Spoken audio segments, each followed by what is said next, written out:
Greetings, cherished anointed ones.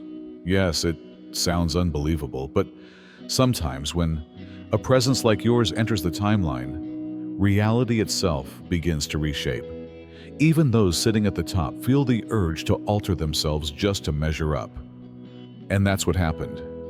You, the chosen one, didn't come wrapped in glamour or handed applause. You came covered in silence, carrying a weight only heaven could see. While others were flexing their highlight reels, you were surviving dark nights that didn't even leave you with your own reflection. They laughed when you stumbled. They whispered when you lacked.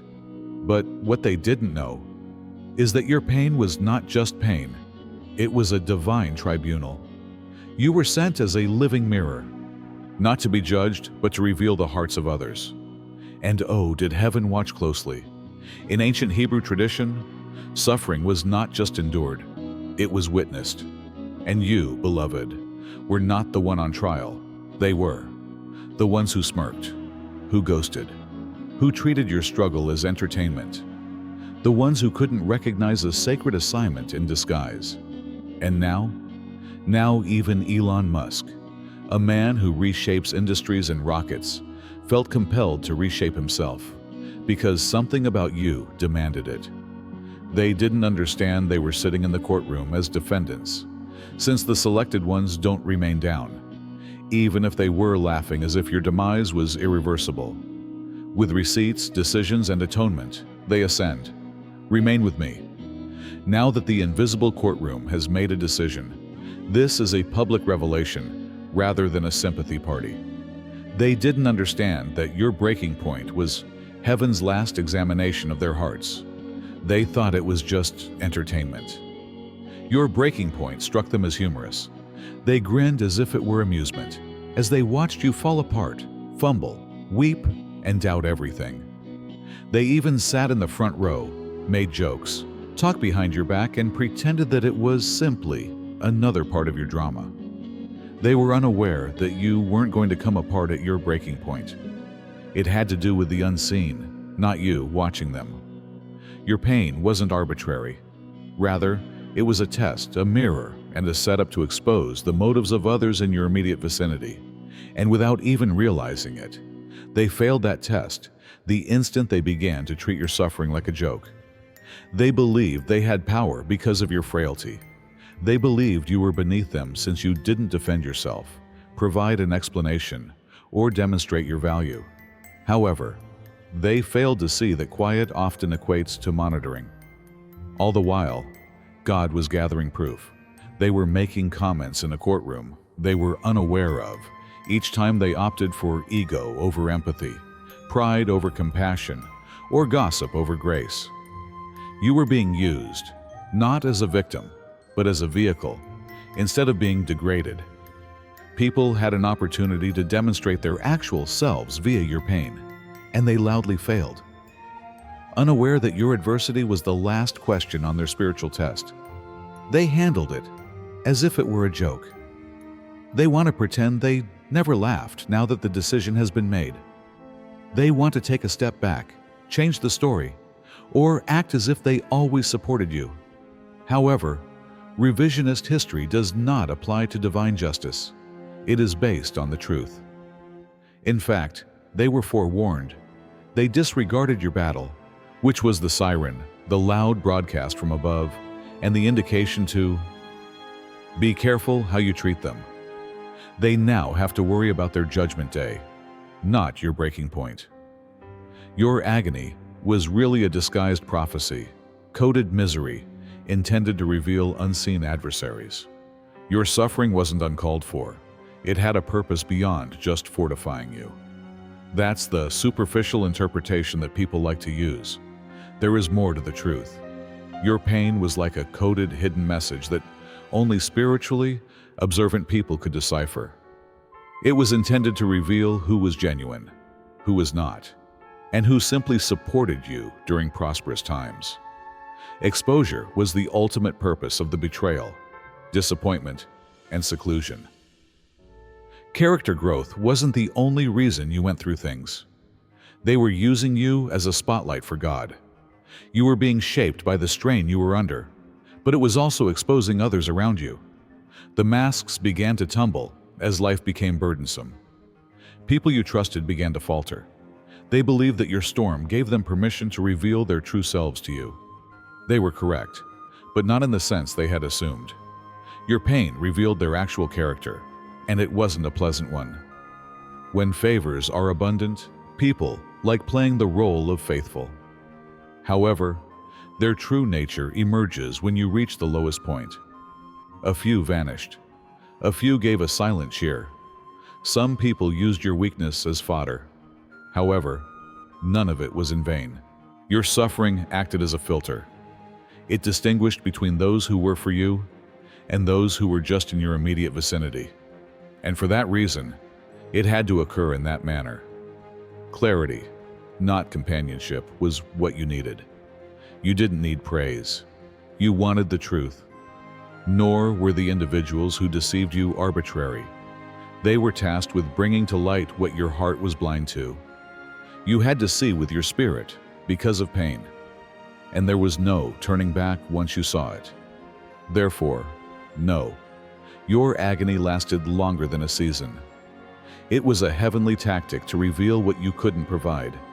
Your suffering was the key that opened the door to the truth, not a punishment. And the invisible courthouse began gathering names as soon as that reality was revealed.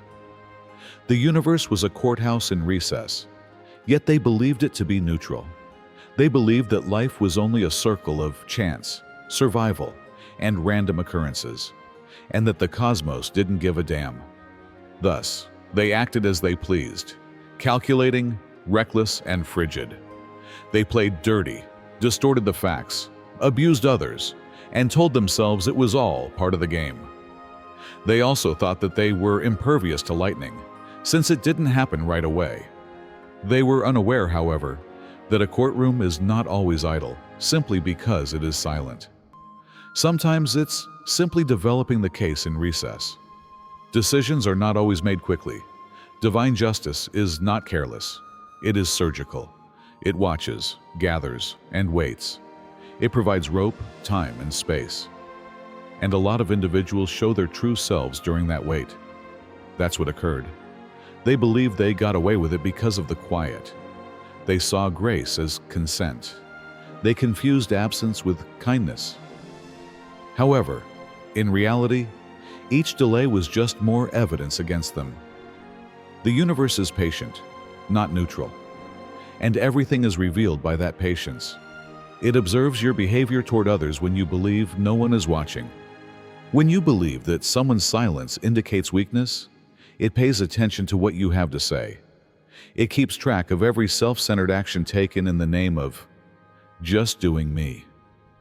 And when the moment is right, it brings about precisely the correct type of justice, the kind that strikes when masks are completely on and egos are at their greatest. That's what makes heavenly judgments so terrible. They are always precise, but never hurried. Furthermore, the harm is irreparable by the time they arrive. They pretended to be innocent, laughed, gossiped, and continued as if nothing had occurred. However, the courtroom remained open at all times. It was just allowing their own behavior to serve as evidence and let the case develop naturally. Now that the decision is being rendered in real time, they will have to learn the hard way that just while there aren't any repercussions, they still will. And when they do, they show up without knocking. You are being profiled for spiritual advancement, not punished. You believed that you were being punished by life. You wondered what went wrong, why everything seemed to be coming apart, and why it seemed like something was pulling you down harder each time you attempted to get up. In actuality, however, you weren't being disciplined. You were being profiled by the invisible, not by humans. What you were experiencing wasn't rejection, and it wasn't random. It was an evaluation of spirituality. Heaven was doing an audit to see whether you were still too attached to what needed to be cut, or if you could manage what you were requesting. You were thrust into turmoil, stress, and uncertainty, while others had comfortable, predictable lives. However, that was the main objective. You were called differently. Thus, you were being assessed differently. Preparation was what the outside world saw as failure. They weren't ignoring you. They were stretching you. Indeed, it seemed unjust. Yes, it was a lonely feeling. However, advancement in the invisible world requires a degree of fortitude, tenacity, and compliance that cannot be falsified under duress. When you struggled, everyone around you thought you were done. They believed that you were cursed or falling off because of the loss, the delay, the treachery, and the breakdowns. They failed to realize, however, that some individuals climb via fire, while others rise through acclaim. The latter was you. You weren't disqualified because of your hardship. The qualification was amazing. You were passing the exam each time you persisted without acknowledgement. Each time you prayed while wondering whether anybody was listening, and each time you didn't give up. The sort of exam that completely changes your degree of influence, not the kind that awards you a diploma. Even with little, you were demonstrating to the invisible world that you could be trusted with more. Heaven saw preparedness, but they saw collapse. And your ascent won't just be a resurgence now that the procedure is over. It will be an epiphany. Your quiet was surveillance, not weakness. They saw your quiet as a sign of failure. You had nothing left, so they assumed you had nothing to say. They were unaware, however, that silence isn't necessarily a sign of surrender. It may also be a tactic. You were observing, listening, and learning while others were running their mouths, being loud and being careless. The spirit, not a phone, was secretly recording every phony grin, sly remark, and discussion they believed you didn't hear. You weren't giving up when you remained silent. It was you taking a back seat and allowing the facts to speak for themselves. They thought you would retaliate by making noise. They were anticipating the breakdown, the irate postings, and the untidy aftermath. However, you provided them with nothing. They were perplexed by it, because only when power is loud do individuals like that grasp it. They are unaware of the dangers of silent might. They were unaware that everything was being revealed by your silence. You allow them to speak. You allowed them to lie. When they believed they had won, you allowed them to be themselves. You provided them with the rope to hang themselves by doing this. You were silent because you were being led, not because you were weak. The loudest thing you can do at times is to remain silent and let others to bury themselves in their own actions. That's precisely what took place. They showed out their arrogance, envy, and desire to see you fail. You also didn't have to return the clap. All you had to do was wait. Heaven was able to move because of your stillness. You were not required to justify your merit, your innocence, or your version of events. The invisible courtroom was already aware. The stillness they chuckled at is now screaming at them. It is pursuing them. It serves as a reminder that you were preparing to advance subtly but effectively, while they were busy attempting to bring you down. They made fun of you in public, but heaven is now thanking you in secret before broadcasting it to the whole world. They made fun of you in public. In their little groups, they turned your hardship into a matter of discussion, your name into a joke, and your demise into a hot issue. Not only did they have doubts about you, they regularly and openly degraded you in public. And at such times, you felt vulnerable, exposed, and ashamed. However, they were unaware that heaven was setting up a stage while they were busy performing. It wasn't for them either. There was no noise associated with your rewards. They arrived covertly in the background. A change in perspective, a soul healing, and an unexpected door that they were unaware of opening for you. They thought it didn't happen since they didn't witness it. But fireworks aren't often the first sign of favor. The foundation is the first step, and yours was being constructed in a way that prevented anybody from interfering. At first, the sound of heaven's judgment is quiet. There are no big announcements or flashes of lightning to indicate it. There is quiet at first, silent movements, silent changes, and unexpected calm. While the world continues to watch your old narrative, things begin to come together, and then you suddenly resurface, sophisticated, exalted, and totally out of their grasp, just when they think they have you figured out. The return is unique because of this.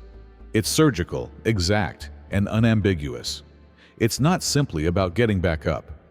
The same individuals who earlier laughed are now quiet because they were reprimanded, not because they were persuaded. It all occurs in such a planned manner. Unaware that your breakdown was the template, they made fun of it. Unaware that it was the lesson, they laughed at your loss. They believed you were done. However, heaven has now granted you a return that was planned according to heavenly time, rather than popular opinion. Soon, the same people who made fun of you will have to either mention your name respectfully or not at all.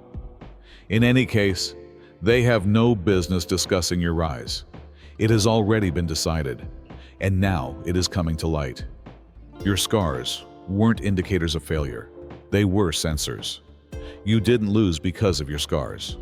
They served as evidence that you survived hardships that others might have given up on. They were spiritual sensors, but that was more than that. It was never just agony when someone deceived you, abandoned you, took advantage of you, or watched you shatter without helping. It was information.